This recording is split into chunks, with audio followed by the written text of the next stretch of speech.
Voilà, comme annoncé, la suite de cette édition, c'est avec l'invité du journal, notre confrère, le journaliste Birahim Touré. Avec lui, nous allons revenir sur toute l'actualité qu'a connue le Sénégal ces derniers jours. Birahim Touré, merci d'avoir répondu à l'invitation de Sunu Label. Merci, c'est un plaisir, Khalifa Ndiaye, et à l'ensemble des téléspectateurs de votre chaîne Sunu Label. C'est un plaisir de vous retrouver aujourd'hui. Exactement. Alors, je l'ai dit à l'entame de mes propos, Birahim, le Sénégal a connu un certain nombre d'actualités ces derniers jours, notamment la tenue des élections législatives, les inondations, mais aussi cette longue attente de la nomination d'un nouveau Premier ministre. On peut dire que voilà, la presse a de la matière ces derniers jours. Oui, je dirais que c'est tout à fait normal. Ce sont là peut-être trois sujets différents. Si je démarre par le dernier sujet, à savoir concernant la nomination d'un Premier ministre, on savait déjà que cela allait prendre du temps parce que je pense que pour respecter un peu ce qu'on appelle les règles de préséance, pour respecter un peu la Constitution, le chef de l'État est obligé d'attendre la proclamation officielle des résultats des élections législatives du 31 juillet dernier avant de se choisir un Premier ministre et de nommer un Premier ministre. On a attendu depuis qu'on a promulgué la loi et changé la Constitution pour faire revenir le poste de Premier ministre après l'avoir enlevé durant un an. Mais maintenant, il était tout à fait logique de voir un peu quelle est la configuration de l'électorat, quelle est la configuration de l'espace politique, puisque se basant surtout sur les résultats des élections législatives, avant de pouvoir choisir un Premier ministre, puisque la question qui était centrale, c'était est-ce qu'on allait avoir un Premier ministre issu de l'opposition ou un Premier ministre issu du pouvoir, ou est-ce que déjà avec la nomination du prochain Premier ministre, qui à mon avis sera bien entendu du pouvoir, donc de Benno Bokk Yakaar et de ses alliés, est-ce qu'on aura un gouvernement où on aura certains membres de l'opposition qui vont figurer dans ce gouvernement, donc genre gouvernement d'union nationale. Ça, c'est une interrogation. Maintenant, ce qui est sûr, c'est qu'on attend que le Conseil constitutionnel justement proclame de manière définitive les élections, les résultats des élections législatives avant de pouvoir voir le Premier ministre. Bon, on a quelques bruits ou informations qui disent qu'il y a négociation ou discussion entre le président de la République et certains membres de l'opposition. On donne notre langue au chat, on n'en est pas encore sûr, mais on verra un peu ce que la suite va donner. Maintenant, pour les deux autres sujets, à savoir les inondations, c'est d'actualité certes, mais pas seulement pour le Sénégal. On a l'impression que les inondations se limitent au Sénégal, mais d'autres pays beaucoup plus développés connaissent parcourez la toile, comme on le dit. Écoutez les radios surtout étrangères, regardez les télévisions étrangères, vous vous rendrez compte que nous sommes quand même dans une situation moins dramatique que dans d'autres pays. Par exemple, il n'empêche qu'on est dans une situation assez, disons, exceptionnelle, puisqu'il y a eu des pluies également exceptionnelles. Alors, on a fait quelques études avec les professionnels du secteur, à savoir de la météorologie, qui sont revenus sur les 60 ans derrière. C'est-à-dire que ces pluies qu'on a reçues il y a une semaine, vendredi dernier, un peu moins d'une semaine, en termes de millimètres, sont, durant ces 25 dernières années, c'est la troisième ou la quatrième fois qu'on a des pluies de cette ampleur en une journée. Et surtout qu'il y a ce qu'on appelle les changements climatiques, qui aujourd'hui sont à l'origine de situations, disons, pareilles, voire même pires dans d'autres pays, déjà de la sous-région.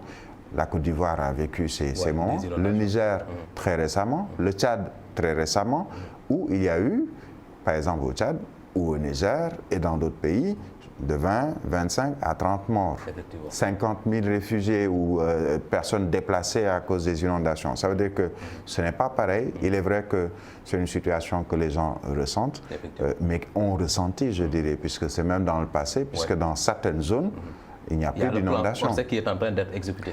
Mais au-delà du plan Orsec, le plan Orsec, c'est pour l'organisation des secours, surtout. Mais on sait qu'il y a quand même une différence entre les pluies d'il y a 2 ans ou 3 ans ou l'an dernier et les pluies de cette année, même par rapport aux conséquences.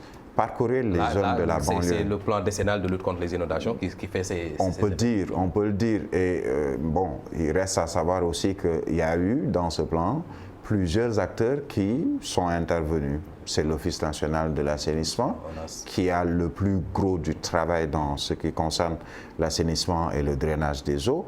Et on s'est rendu compte que dans certaines zones, par exemple la banlieue où chaque année il y a des inondations, cette année on en voit moins ou presque pas. Il y a certaines zones où il était difficile, 5 jours après ou une semaine après les pluies, de pouvoir accéder à ces zones.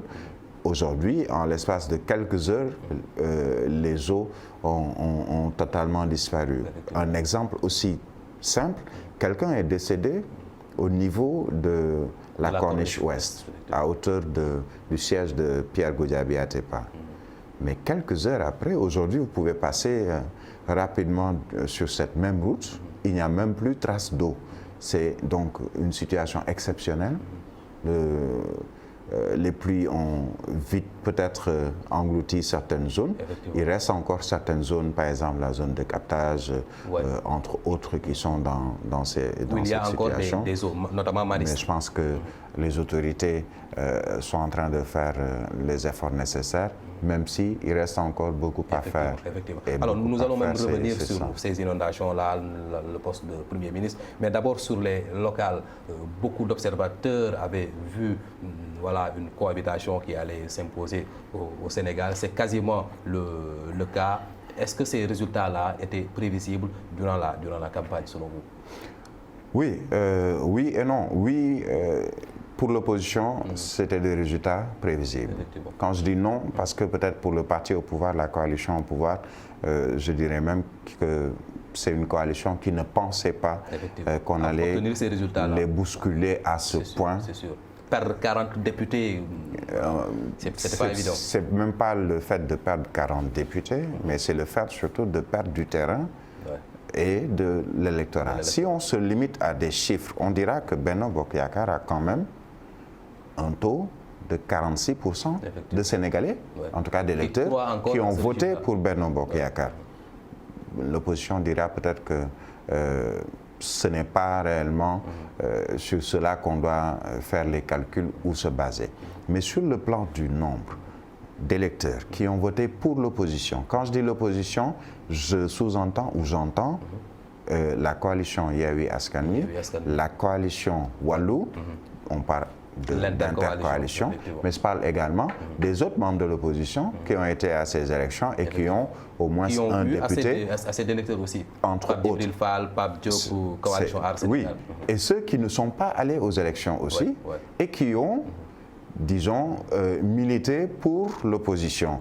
Je prends peut-être 2 exemples qui ne sont pas allés aux élections, mais qui ont pris, fait et cause pour l'opposition. C'est le cas, par exemple, de Gëm Sa Bopp avec Bougane Gueye Dany, qui peut-être, on l'a vu durant les derniers jours. Qui non seulement n'est pas candidat, mais a battu campagne contre... A battu campagne déjà contre un troisième mandat, mais surtout au profit de l'opposition. Maintenant, il est difficile de quantifier l'apport en termes d'électeurs de Gëm Sa Bopp ou d'autres coalitions qui ne sont pas allés à ces élections, parce que si je prends quelqu'un comme Fadel Barro, qui a été dans l'opposition et qui reste dans l'opposition, qui a été candidat pour la mairie durant les municipalités, on dira que même si on ne sait pas exactement le nombre d'électeurs qui, à cause de lui ou grâce à lui, ont voté pour l'opposition, difficile de le quantifier. Mais ce qui est sûr, c'est que l'opposition a quand même fait une percée, je dirais, remarquable, parce que 80 députés pour l'intercoalition Yewwi Wallu, 82 pour la coalition au pouvoir, qui est restée au pouvoir et qui est majoritaire, même si de manière assez... Il n'y a même pas d'écart, puisque 2 voix, c'est 2 députés ou 2 personnes, ce n'est pas un écart assez grand. Un écart qui peut être comblé très rapidement si les 3 autres députés, toujours de l'opposition... Si les tractations qui sont en train d'être notées réussissent, par exemple, en faveur... Oui, mais il faut, à mon avis, Khalifa, faire très attention sur ce plan, puisqu'on parle de tractation, on dit que on est en train de faire les yeux doux à Pape Diop, à Pape Djibril Fall ou à Thierno Alassane Sall. Mais attention, il faudrait qu'on sache qu'une fois à l'Assemblée nationale, on parle d'intercoalition aujourd'hui, Yewwi Wallu. C'est une coalition ou une intercoalition électoraliste. C'est-à-dire ça se limite aux élections. Maintenant, à l'Assemblée nationale, il y aura forcément des groupes parlementaires, des groupes parlementaires même différents. Tu auras un groupe parlementaire, Yewwi Askan Wi, tu auras un groupe parlementaire Wallou, même si les deux entités se retrouveront sur l'essentiel, tu auras un groupe parlementaire de Benno Bokk Yakaar. Et attention, est-ce que Pape Diop, est-ce que Pape Djibril Fall, est-ce que Thierno Alassane Sall vont militer ou entrer dans un groupe parlementaire? Ils peuvent avoir des projets, voilà, pourquoi un groupe de non-alignés? En fait, parce qu'ils sont des non-alignés, juste pour le moment. Et en fait, l'opposition, dans une partie, dans ce schéma, c'est un peu tirer une balle dans le pied.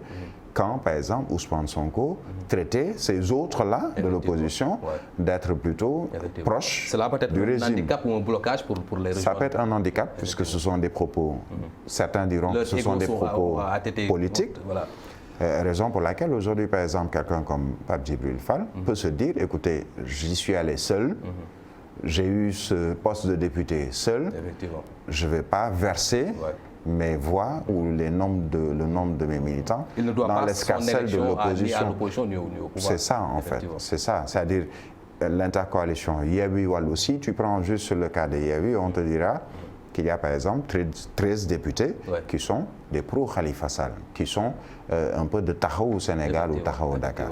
On te dira, on a 7 de Dakar, 3 autres oui, sur la liste nationale. On te dira, on a 21 ou 23 qui sont de PASTEF et autres. On te dira qu'il y a 7 ou 8 qui sont du PUR.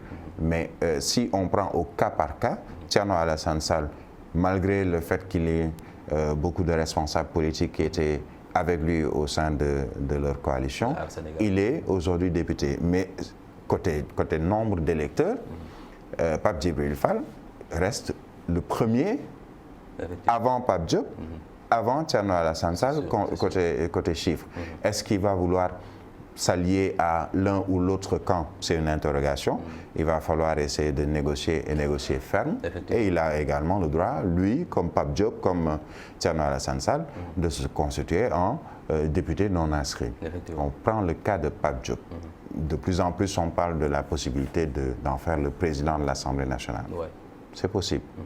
C'est possible puisque... Il a déjà été dans le passé. Non seulement, mais c'est plus sur le plan politique, c'est un modérateur. Il peut être proche de Wallou.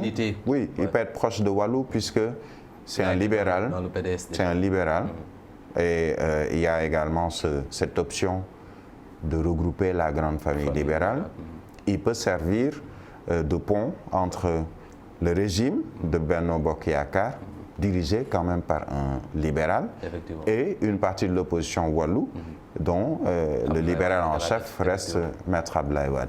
Et Pape Diop également est quelqu'un qui peut aussi discuter avec l'autre partie de l'opposition, à savoir Yewwi et Askan Wi, puisqu'il y a certains partenaires de Yewwi qui sont également des partenaires de Pape Diop sur le plan politique et qui ont peut-être cheminé ensemble pendant une certaine période. Aujourd'hui, un Déthié Fall peut bel et bien être sur la même table et assis à la même table qu'un Pape Diop. Un Aïda Mbodj également, entre autres. Donc, c'est quelqu'un qui peut servir de modérateur.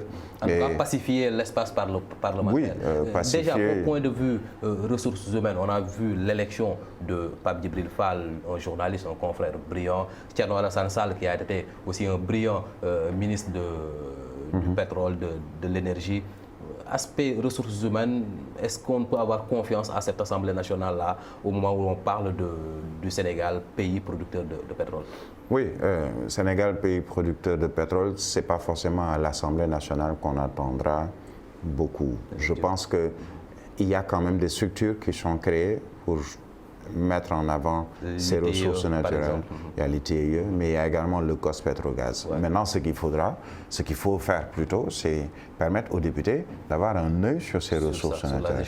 C'est-à-dire que ces députés puissent se retrouver, par exemple, dans la gestion ou dans le droit de regard en ce qui concerne le COS-Petrogaz. C'est de grands enjeux quand même. C'est tout à fait normal. Mais au-delà, ce qui étonne beaucoup, Khalifa, cette Assemblée et ces députés, cette législature, à mon avis, ne durera pas plus de 2 ans. Effectivement. On est en 2022, déjà. Des élections présidentielles où la présidentielle est prévue en 2024. Le prochain président, quel que soit son bord politique, Yewwi, Wallou, Benno ou autre, va, à partir du 31 juillet 2024, avoir la possibilité de dissoudre cette Assemblée. puisque ce ne sera pas une Assemblée nationale, une législature qui va forcément aller avec les options du prochain président, qui peut être, si, bon, je prends un exemple, qui peut être de PASTEF, ou qui peut être de Benno Bokk Yakaar, ou de Wallu, donc du Parti démocratique sénégalais et de ses alliés, ou une autre personne qui n'était peut-être même pas envisagée d'être président, et qui va changer la donne sur le plan politique, puisqu'elle aura besoin la prochaine personnalité. La majorité forte à l'Assemblée pour gouverner. Pourquoi toutes ces luttes autour de cette Assemblée et surtout de cette législature? L'important dans cette législature, c'est vers la fin de la législature, on ira vers ce qu'on appelle l'élection présidentielle, vers la fin des 2 premières années. Ce sera dans 1 an et donc moins de 2 ans, ce qui est sûr. Quelles que soient les alliances qu'on aura à l'Assemblée nationale, ces alliances vont inexorablement s'éclater, puisqu'il y aura pour tout un chacun un besoin et un objectif qui est naturel, aller à la présidentielle de 2024. Donc c'est une alliance de circonstances. Quand on parle de Yewwi Wallu, c'est une alliance sur certains points, sur certaines lois. Il y a quand même beaucoup de différences qui les séparent. Il y a de la différence, mais est-ce que les Sénégalais, les électeurs qui ont choisi cette coalition vont, ou cette intercoalition vont accepter qu'au bout de quelques mois, qu'il y ait cassure? C'est une interrogation. Ce serait une rupture de confiance de ces... C'est une interrogation, puisque le citoyen sénégalais ou l'électeur sénégalais, quelquefois, il est insondable. Il peut voter pour un tel un jour et prochaine élection voter pour un autre, tout simplement parce qu'il y a eu un changement. Je prends un cas, Bamba Fall, pour qui on a voté au niveau de la Médina, plébiscité. Mais tout simplement parce qu'il a changé de camp, on a vu ce qui en est advenu à sa coalition. Lamentablement battu à la Médina. On prend d'autres exemples, il y en a à profusion, mais ce qui est sûr, c'est que l'électeur sénégalais a aussi sa manière de penser et sa manière de voir les choses. Effectivement. Alors, on en a beaucoup parlé durant la campagne électorale, l'enjeu même de ces locales-là. À un moment, on a senti même que c'était même plus l'élection de ces députés de la 14e législature, mais c'était avoir une réponse à ce fameux oui ou non du président de la République pour 2024. Est-ce que finalement, il y a eu changement avec les résultats qu'on a vus? Est-ce que maintenant on sait si c'est oui ou c'est non? Je n'abonde pas dans ce sens, dans la mesure où, attention, on a eu, au total, Khalifa, c'est 6 700 et quelques mille Sénégalais qui sont inscrits sur le fichier électoral et qui doivent choisir, voter. Donc, qui doivent élire dans quelques élections que ce soit. Au total, c'est moins de 50% qui ont voté durant ces élections législatives. Fort taux d'abstention constaté. Un très fort taux d'abstention. Est-ce qu'on peut se baser sur ces élections législatives du 31 juillet dernier pour peut-être dire s'il s'agissait d'un référendum, si oui ou non, les Sénégalais sont d'accord pour un 3e mandat ou une 3e candidature, ou est-ce que ces Sénégalais qui ont voté ont dit non, on n'en veut pas?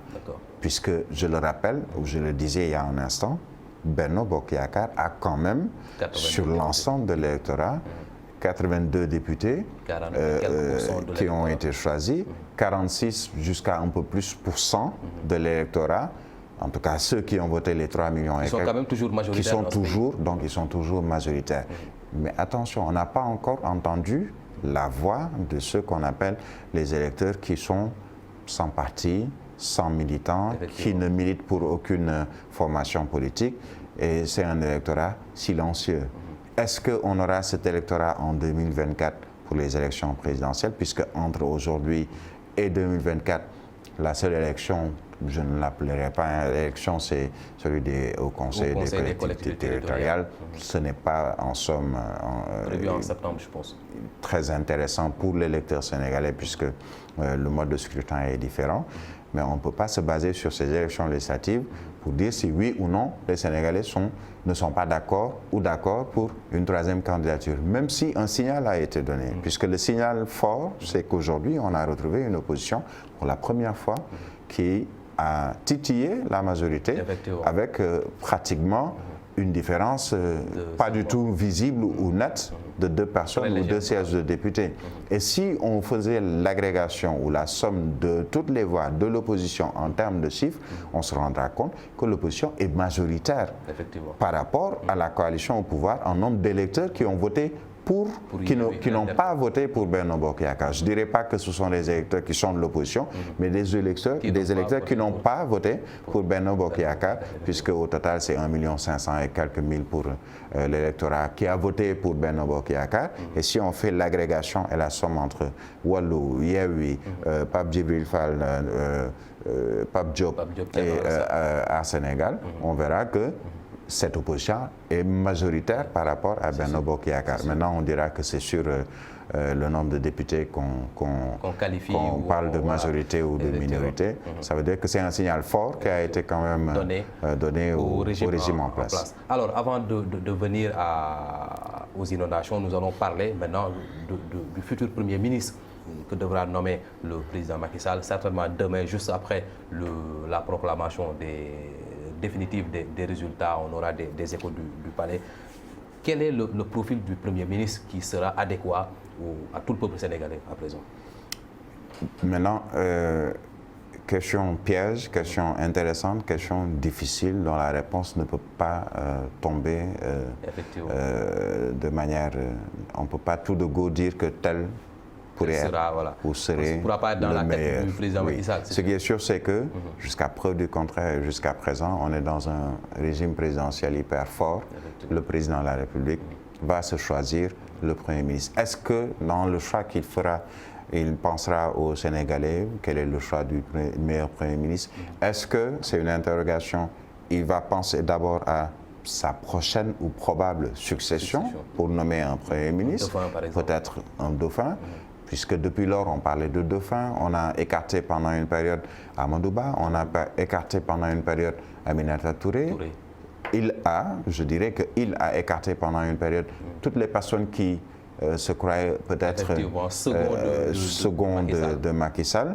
Est-ce que, pour une fois, après avoir fait une lecture des élections législatives et des résultats, il se dira, je prends déjà mon dauphin, dès à présent, j'en fais le Premier ministre, puisque attention, il y aura un Premier ministre. C'est sûr. Quel sera le gouvernement aussi? C'est une interrogation. Est-ce qu'il s'agira d'un gouvernement typiquement de combat ou un gouvernement, si c'est un gouvernement de combat, on pourra se demander si le président Macky Sall n'est pas en train de préparer 2024 pour une 3e candidature. Si c'est un gouvernement élargie ou d'union nationale, là on se dira attention, il y a quelque chose ou un signal qui est fort qui a été donné et qui a été décrypté. Maintenant, il n'y a pas que le poste de Premier ministre. Qui pourrait être à la tête de l'Assemblée nationale? Si c'est quelqu'un qui est choisi par le président Macky Sall, en son sein, au sein de Benno Bokk Yakaar, on sait que l'Assemblée nationale, le président de l'Assemblée nationale est quand même la 2e personnalité. En cas de vacances du pouvoir.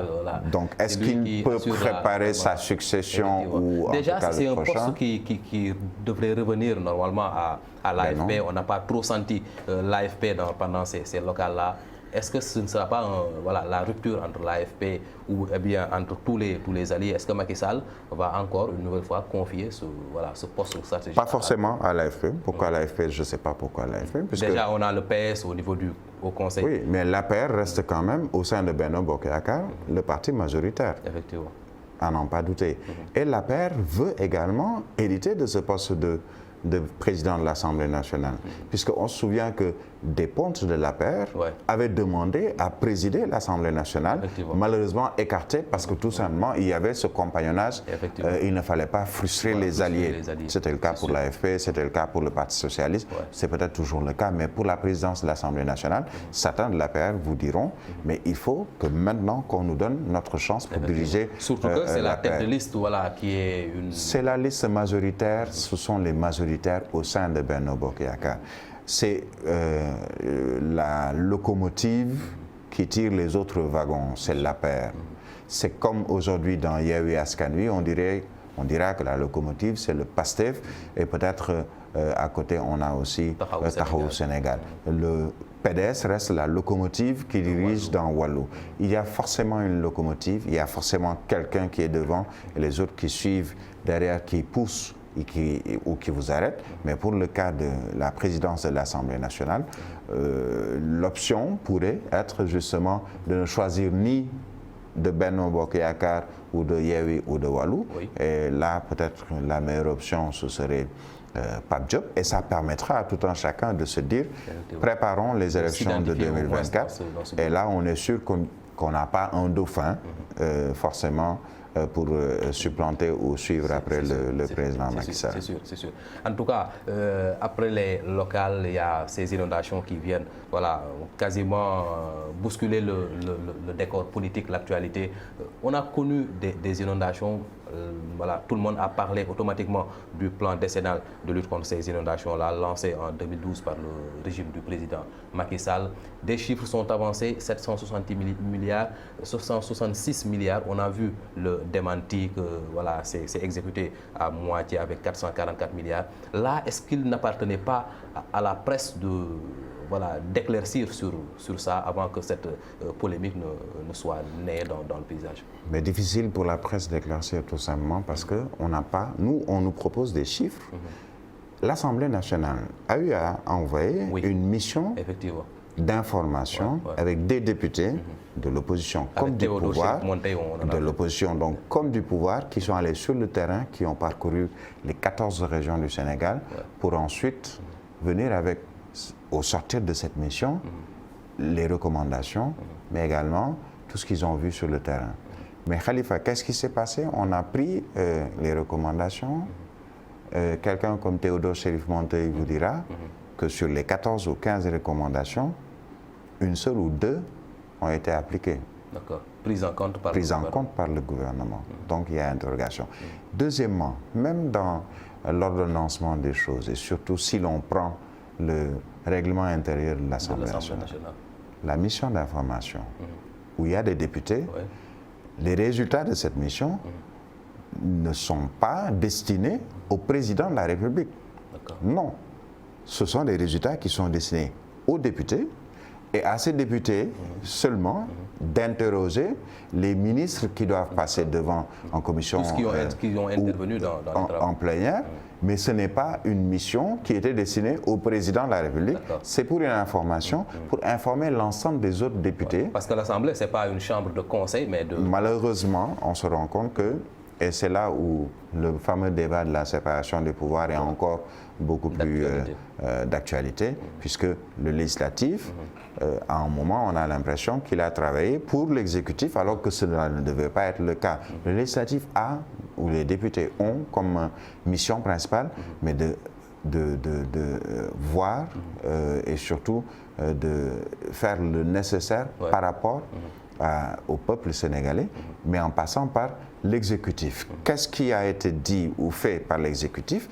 Et le législatif, les députés ont pour rôle de vérifier justement ce que l'exécutif fait en termes de gouvernance. Donc ce n'était pas au président de la République de recevoir les recommandations et autres de cette mission. Ce n'est pas un organe consultatif, c'est plus un organe qui légifère et qui a également une mission. Là, ce sont les députés qui ont failli à leur mission. Avant-dernier point de cette interview, c'est au niveau de la presse. Comment est-ce que vous appréciez aujourd'hui tout ce travail abattu par nos confrères durant ces locales, durant ces inondations-là? Mais je dirais bravo. Je suis de la presse, vous êtes de la presse, mais je dirais surtout bravo, puisque quelquefois les conditions ne sont pas très faciles dans la gestion, mais aussi surtout dans l'exercice de notre métier sur le terrain. Mais comme d'habitude, on l'a vu pour les élections, maintenant, pratiquement les Sénégalais sont convaincus d'une chose, difficile de voler des élections, entre guillemets, voler des élections, tout simplement parce que la presse, elle est là. Elle est pluridisciplinaire. On a beaucoup de médias aujourd'hui, en plus des réseaux sociaux, en plus la presse Internet, presse écrite, je voulais dire, les radios, et qui font du direct, la rapidité de l'information. Donc difficile aujourd'hui d'écarter la presse dans le processus électoral, par exemple, et surtout dans ce qu'on appelle les résultats. Et la preuve, dans un tweet et un message du chef de l'État qui a remercier et féliciter le peuple sénégalais, mais à féliciter également la presse qui est en plus du ministère de l'Intérieur, puisqu'il y a un travail qui est abattu. Sur le plan des inondations également, on a vu le travail qui a été fait par la presse, qui est allé dans les endroits où il y avait beaucoup de qui a rendu compte fidèlement là où il y avait nécessité. Maintenant, ce qui reste, c'est que les autorités puissent également s'approcher et faciliter l'accès à l'information à la presse et surtout à l'information officielle. Je pense que de plus en plus cela se fait, puisque par exemple, si je prends l'exemple des inondations, on a maintenant un peu plus la facilité et la capacité d'aller vers le ministère de l'Intérieur, le groupement national des sapeurs-pompiers et d'autres ministères qui sont entrés en compte dans le plan Orsec, par exemple le ministre de l'eau et de l'assainissement et même le ministre en charge des infrastructures pour permettre qu'il y ait la bonne information. Je pense qu'il faut juste donner suffisamment plus de moyens à cette presse, surtout celle privée, que l'on dit privée, et surtout c'est peut-être une opportunité. Mission de service public. C'est une occasion pour moi d'encourager nos confrères qui sont dans les organes de l'État ou les organes publics, à savoir le quotidien Le Soleil, la RTS, mais aussi l'agence de l'APS, qui sont pour certains dans des difficultés, que l'État puisse aussi... On a vu le Soleil qui n'est pas paru pendant 3 jours. Pendant plusieurs jours, je pense que leur prochaine parution, c'est ce mercredi. Donc, il faudrait vraiment qu'on puisse... trouver une solution très rapide à leurs difficultés. Pour ce qui concerne le Soleil, j'ai entendu et même donné le micro à certains qui sont des délégués syndicaux, entre autres, mais connaissant aussi le directeur général du Soleil, je sais que c'est quelqu'un qui est très professionnel, il est journaliste, il a gravi peut-être les échelons, il a été reporter et tout, et je sais qu'avec beaucoup de sérénité et surtout sa bonté, il va pouvoir régler cette situation, ce problème pour qu'il y ait une issue favorable et pour le Soleil, mais aussi pour la RTS, puisqu'il y a aussi des bisbilles entre la direction et autres, et pour l'agence de presse sénégalaise. Voilà. Vous êtes aussi journaliste international, correspondant de... Radio France Internationale. Voilà, au Sénégal. La presse internationale, comment est-ce que vous avez travaillé aussi durant cette élection? Dans les mêmes conditions, dans exactement les mêmes conditions que la presse sénégalaise, puisque, par exemple, pour cette casquette de RFI, on s'est partagé les tâches, comme on dit, puisqu'on a 3 correspondants qui sont au Sénégal, que je salue au passage, Théa Olivier et Charlotte Irak, pour ce qui concerne la radio RFI, et on s'est partagé les tâches, à savoir par rapport à l'actualité, et surtout au moment où ça a été le cas pour les élections législatives, c'est aussi le cas pour ce qui concerne les inondations. C'est un travail d'équipe, mais dans les mêmes conditions que nous autres reporters sénégalais qui sont sur le terrain. Des rédactions locales. En tout cas, merci à Birahim Touré d'avoir répondu à l'invitation de Sunu Label. Birahim Touré du groupe des médias, mais aussi correspondant de RFI à Dakar. Il était notre invité dans ce journal. Nous avons parcouru toute l'information qu'a connue le Sénégal ces derniers jours. Merci de nous avoir suivis. Bonsoir.